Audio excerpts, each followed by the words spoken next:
Welcome to EM Healing, which is hosted by myself, Mahatma Starseed. And when you dive into our episodes, you are going to be inspired to grow, to shift, to reflect on your inner wealth. If you are looking to find a new way of living, you have found it. So enjoy this wonderful episode that we're tuning into right now.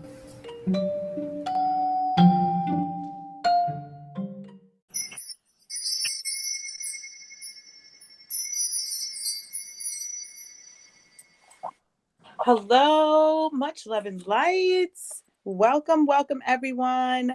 This is a new episode. We are gearing to the ending parts of our season 3. We got a couple of more dynamic episodes that are coming to you. Today, we are bonding with our healing with our co-host, Damon Davis. And he will be joining myself, Mahatma Starseed, and we're going to be unfolding today with bonding with our stories through adoption. So I'm going to let Damon share more about who he is and where he's from, and then we're going to jump into the conversation. Take it away, Damon. Thank you so much, Mahatma. I appreciate it, and thanks for having me. So my name is Damon Davis. I am an adopted person. That means, for those of you who haven't really thought about it, that I was born in one family of origin, and I was raised in a separate family where, luckily, I was very loved. I'm also the host of the Who Am I Really podcast, which is a show where I interview other adopted people about their journey through adoption and their attempt to find their own biological family members. And this was something born out of my passion for telling these adoption stories, because I think quite often we have a certain narrative in our head about what adoption is, what reunion looks like, and we make some assumptions. And unfortunately, quite rarely are any of those assumptions true. They are very frequently false. And so I come to you today to share a little bit about my own personal story of adoption, my reunion with my biological mother and my biological father separately, and my inspiration for starting the Who Am I Really podcast. That is amazing start of an explanation of who you are. I really appreciate you sharing a little bit of your background. I'm excited to just jump into today's topic, just to add to about the, the perceptions of stories, is really one of the conversations that are really near and dear to my heart. I'm an advocate for helping others really learn how to own their story. I actually have an episode for those of you who haven't listened to it. There is a story about owning your storyline. Check out season 2. And you can learn more about reconstructing that. However, today we're going to dive a little bit deeper and look at from the angle of, adoption and the stories that are created from that avenue. I really know that it's the biggest question that everybody goes through, and one of the things that I've commonly said about adopted stories, and I was telling you this behind the scenes, I really don't know a lot of people that have really gone through that, but I have spoken briefly about what I feel like people that go through adoption have, the benefit of, and I feel like they have a benefit of really starting off their journey with asking the question more deeper of who am I really, right? And and so for you to come here with that story and you have that podcast and you're holding that presence, I would really like for, us to open up with, how did you come to that avenue? What caused you to really say, I want to share the stories? What was that turning point? The turning point for me to start the podcast actually came after my own adoption reunion unfolded. And it started off in a really unique way. I will sort of jump to the end and tell you that I found my biological mother very close to where I was working And it was such an inspirational story for how we got together and how much we liked each other and how well we got along, that I would tell. The turning point for me was the fact that when I found my biological mother, she was working right around the corner from me. And it was such a wonderful reunion that I can go into a little bit more later, that I would tell everybody about it. It was amazing. And what would sometimes happen was I would get a very positive response from certain people who would say, "That's really incredible. It sounds like a book. It sounds like a movie." But then I would occasionally run into adopted people, and they would say to me, "Oh, I'm really happy for you for that, but that will never happen to me."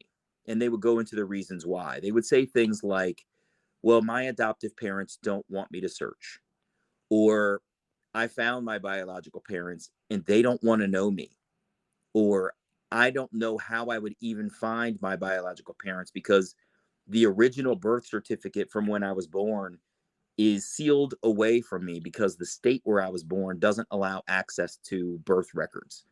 And I started to realize that there were story after story after story of individuals who were hoping that they could at least try some kind of reunion, and they really weren't able to do so or complete one in the way that you and I and many people commonly think of reunion, that you just find your biological parents and they'll want to know you and things should be cool. That's not it at all. I was lucky, and not everybody has that experience, as I've said.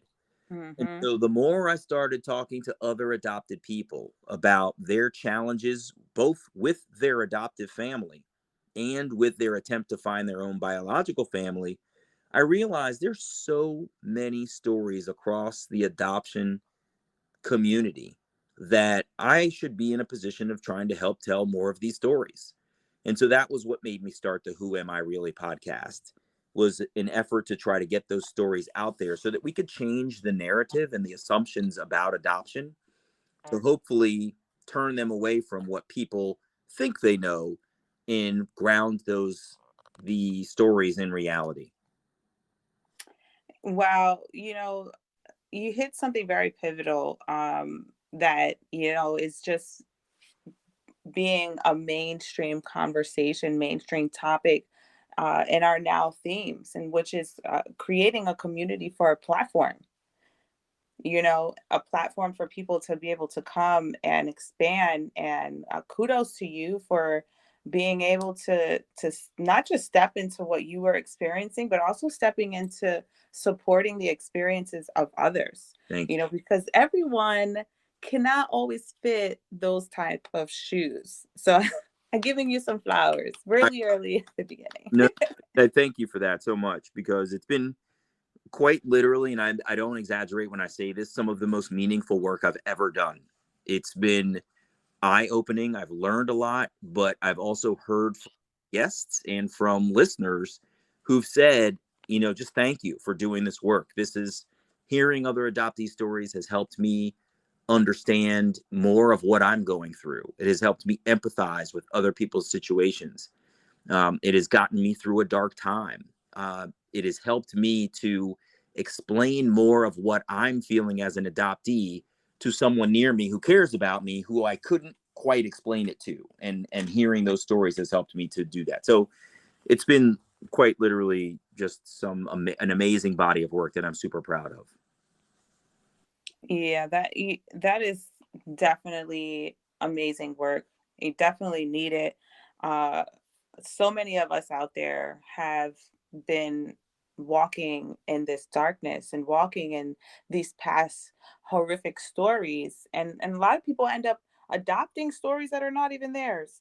And it's challenging. It's difficult for individuals to come forward. So I can definitely attest for helping even myself get to a place to where how can I identify better with my story? And I definitely identify better by hearing other people trials and their tribulations of being able to overcome where they've started. Yeah.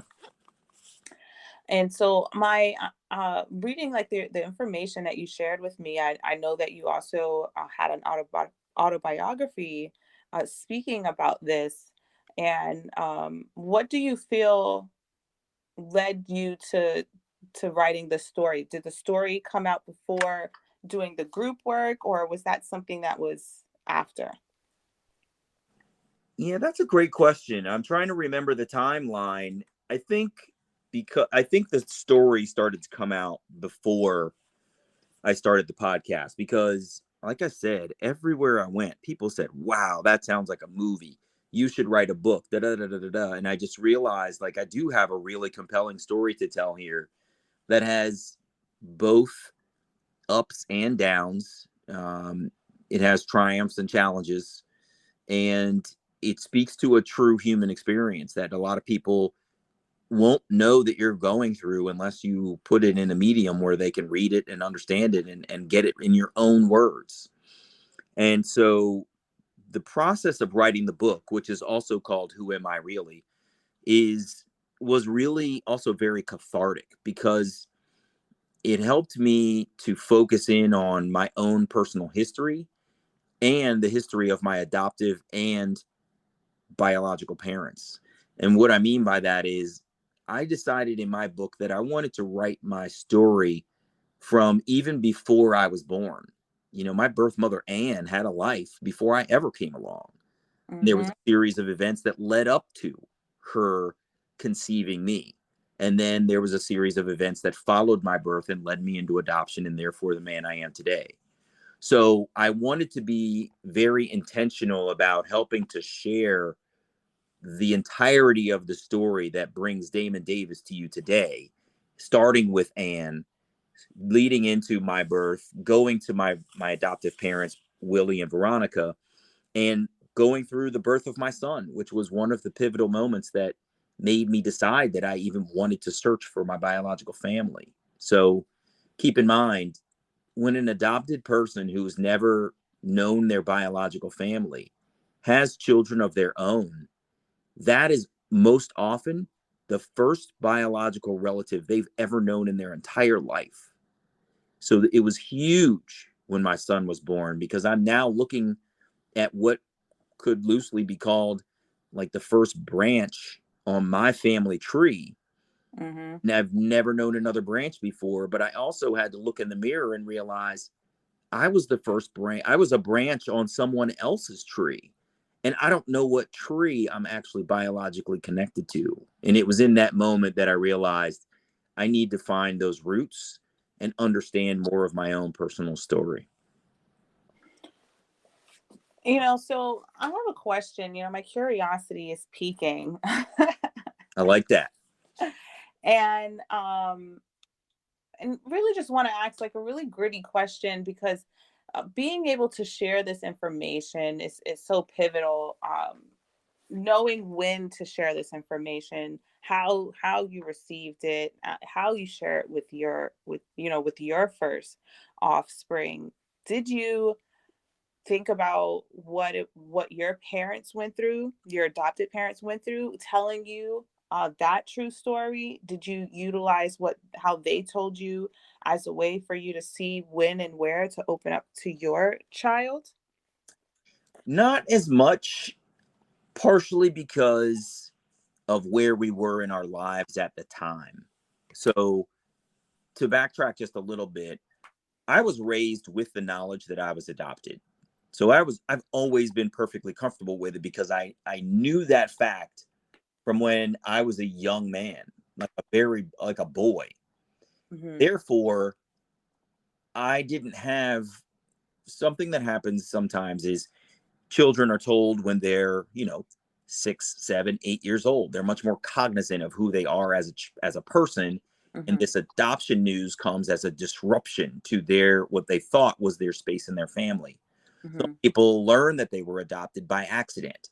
The neighbor or the kids at school say it, or they lose one of their adoptive parents, and as they're reading through the files in the attic after that person's death, they find a birth certificate that has their birthday on it, but some other kid's name, and they realize, holy mackerel, that's me.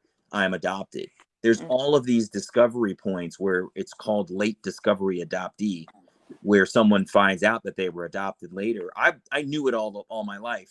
So I was perfectly comfortable with it. And so I didn't have any of these moments where I needed to consult my adoptive parents about how to approach adoption and talking about it with my son or anything. I just quite literally grew up completely comfortable with who I was as an adopted person. And, you know, that coinciding with that, like my parents had their own sort of challenges. I was losing my mom to mental illness, and my dad had his own sort of financial and other challenges. And so there was just a lot going on Mm-hmm. that didn't, I one didn't require their input, and two, like